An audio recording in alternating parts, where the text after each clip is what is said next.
están? Muy bien, gracias. Todo bien. Vamos a arrancar el programa de hoy. Bueno, para ir adelantando nada más. Habrán escuchado todas las noticias, ya están al tanto seguramente de cómo han aumentado los homicidios en las cárceles en nuestro país. Hoy va a estar hablando con nosotros el propio director de Convivencia, Santiago González. Pero hoy falleció, o tuvimos la noticia que había fallecido en el Maciel, un joven de 27 años, un recluso que se había trabado en pelea con otros dos. Pero bueno, a causa de las heridas, o sea que te imaginás, qué desastre, ¿no? En fin, antes vamos a comenzar con lo que dijo el propio presidente sobre el TLC con China. ¿Se acuerdan que el otro día lo debatimos, no? Cómo era un poco la política diplomática, o cómo veían a la política diplomática encarada por esta administración a raíz de la ida a Londres, ¿no? China pendiente. Y se habló mucha cosa aquí en estudio, era otro panel. Pero bueno, vamos a ver hoy, después de este tape, qué podemos opinar sobre esta relación Uruguay-China. A ver.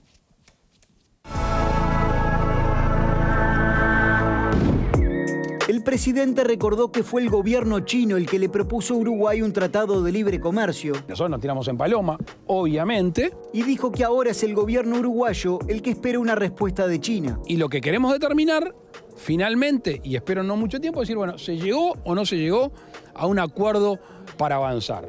El presidente dijo que no tiene elementos para demostrar que haya habido presiones de Argentina y de Brasil para no firmar bilateralmente tanto China como Turquía un acuerdo comercial con Uruguay. Y como trato de actuar con elementos de prueba, no te lo puedo asegurar.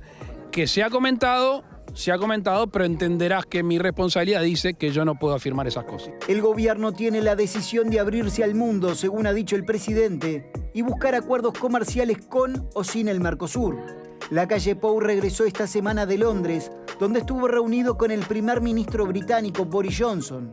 El comercio fue el tema central del encuentro. Yo no soy un enamorado del TLC. Es más, creo que el mundo moderno va a ir rumbo a otro tipo de comercio, no tan estable en lo general, que es donde se genera una demanda, allí va la oferta. Y hay nichos de mercado para Uruguay que perfectamente podríamos ingresar para competir con el resto del mundo si es que no tenemos que pagar, por ejemplo, aranceles, y por eso a veces se avanza en un tratado de libre comercio. Bueno, muy bien, abrimos a reflexiones, teniendo en cuenta las cosas que, bueno, acá quedó en evidencia en el tape, ¿no? Se le han cuestionado o criticado a la actual política de relaciones exteriores. Fernando. Yo digo que el Uruguay es un... Porque en estos casos, tanto China como Gran Bretaña, como Turquía incluso, todos movieron ellos la ficha primero, ¿no? Más que Uruguay. Yo digo, como país chico que somos, y además solos, porque no estamos con los vecinos, no estamos con nada, tenemos que cortar solo, dependemos un poco de estas movidas internacionales. Gran Bretaña invitó a Uruguay, China invitó a Uruguay a hacer un TLC, Turquía invitó a Uruguay a hacer un tratado, y el Uruguay hoy está propenso a intentar hacerlo, pero claro, depende de las movidas de los países que invitan y que mueven, ¿no? Yo creo que ahí, yo lo decía el otro día, me parece que hay un debe un poco del Uruguay que quizás fruto de la pandemia, de los 2 años de pandemia, de las dificultades de conexiones, de los viajes, de la preocupación mundial, se congeló un poco en el tiempo las acciones. Además tuvimos un canciller que se bajó en el medio de la correntada a los pocos meses de haber asumido, ahí hubo cambios en Cancillería. Una política exterior que el Uruguay la tenía trazada, o el gobierno la tenía trazada antes de asumir, pero que después todo se trastocó por los fenómenos. Hoy parecería ser que hay una idea del presidente de la República de avanzar en esa materia con quienes nos abren las puertas. El presidente dice ideología no, comercio sí, comercio con quien sea y en donde sea. Y la prueba está que estamos abiertos. Nos dice China un guiñe, nos tiramos de paloma, como dijo el presidente. Nos dice Turquía y recibimos a los turcos el día antes del genocidio, de la fecha del genocidio de Armenia. Un día de terror para recibirlo, pero bueno, da la prueba de que hay una cosa que está por encima, que es la posibilidad de vender. Yo podría seguir comentando muchas más cosas, pero como introducción me parece que empieza a despertarse de alguna manera el mundo y Uruguay aprovecha las oportunidades que se le presentan. Aparecen las oportunidades y ahí está el presidente liderando la política exterior del Uruguay, que eso también es, desde mi punto de vista, muy herrerista. Muy bien. Pepe. Necesariamente tenemos que dividir este análisis en dos partes, me parece a mí. Por un lado, el posible TLC con China y por el otro lado, la situación interna del Mercosur. Ambas cuestiones están obviamente relacionadas, pero lo que sucede con China, y en la línea de lo que decía Fernando, es cierto que China propone la viabilidad de trabajar en un acuerdo de libre comercio, pero claro, las cosas cambiaron, en el mundo cambiaron, y China hoy está enfrentada a distintas situaciones que hacen que su preocupación esté en otro lado. Por ejemplo, en octubre se va a dar la, entre comillas, reelección de Xi Jinping. Está trabajando en ese tema, ya sabemos que va a ganar, obviamente. Por otro lado, China no logró llegar a la meta fijada en materia económica, y eso para un país que tiene como muy firme el tema de lograr sus metas y sus objetivos, es un retroceso.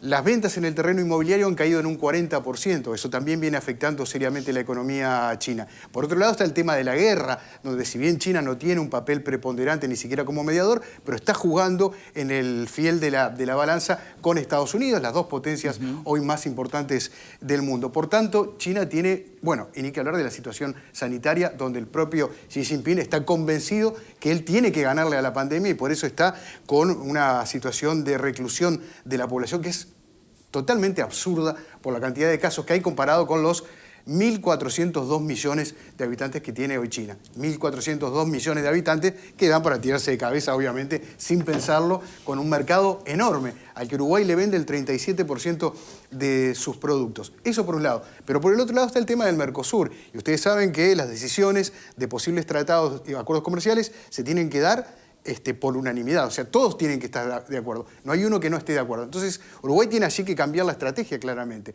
Segundo semestre del año, presidencia pro tempore en el Mercosur de Uruguay, buen momento para un posible cambio de estrategia y quizás dar un paso hacia adelante.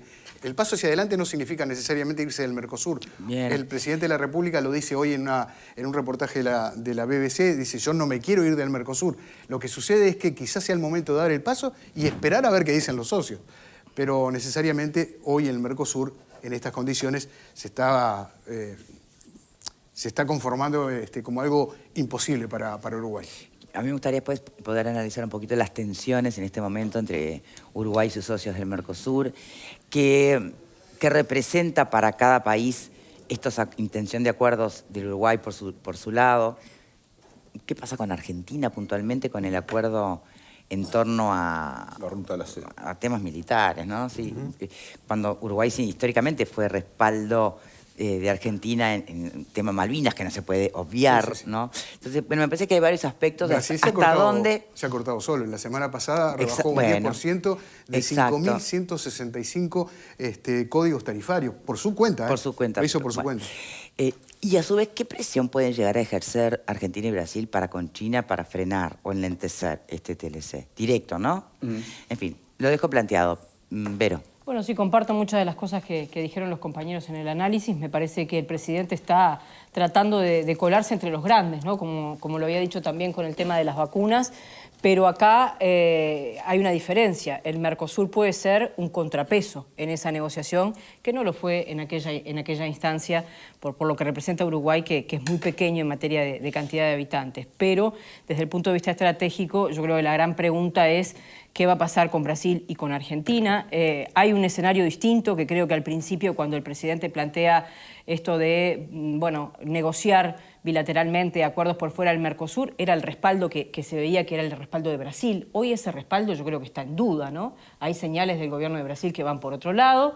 Esta cuestión de cortarse primero con Argentina para modificar el valor del arancel, ahora hacerlo directamente solo. Me parece que allí hay un cambio importante de Brasil, con una situación de Brasil que puede acrecentarse aún más en materia de cambios si es que cambia el signo político del gobierno. Uno avisó allí que los acuerdos van a pasar más naturalmente por Argentina y Brasil, y Uruguay va a estar así muy solo.